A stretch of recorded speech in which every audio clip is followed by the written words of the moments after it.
morning, viewers. Welcome to my brief devotion titled Freshbread. And I do hope that it makes an impact in your life as you begin a new day in Christ. When Saul was chosen by God to become the commander-in-chief of the army in Israel, he was a very handsome, yet timid and a shy person.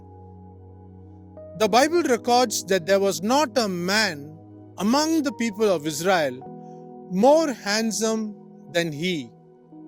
From his shoulders upward, he was taller than any of the people. Read 1 Samuel chapter 9, verse 2. In chapter 10 of 1 Samuel, verse 10, it is recorded that the Spirit of God came mightily upon him. Saul. And he prophesied. This even made the people ask in the next verse, "What has come over the son of Kish?" That is Saul. Their next question, is Saul also among the prophets?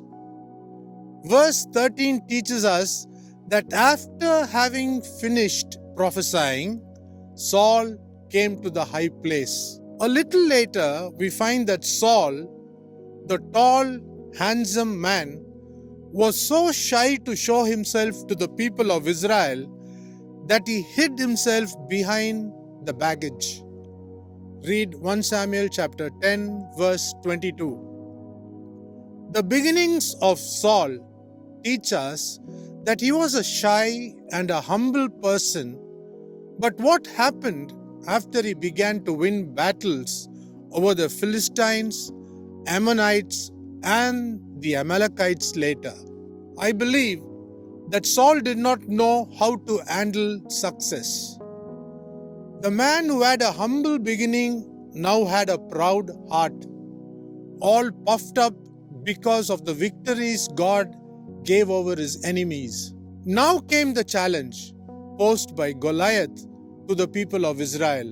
Read 1 Samuel chapter 17, verse 21.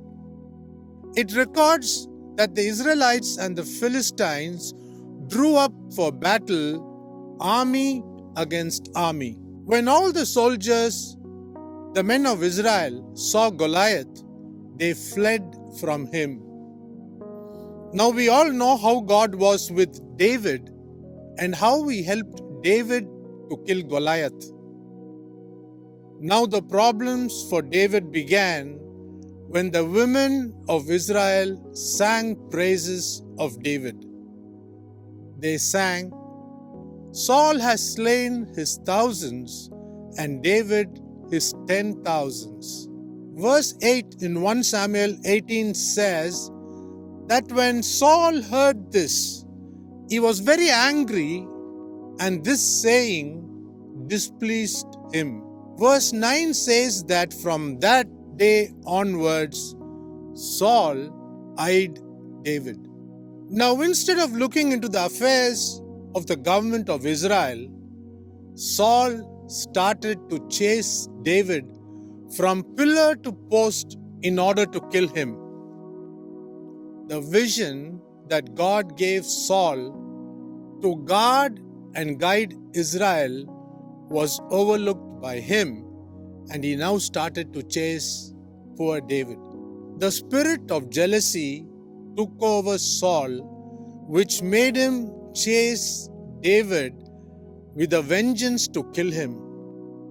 So what is the crux of my devotion today?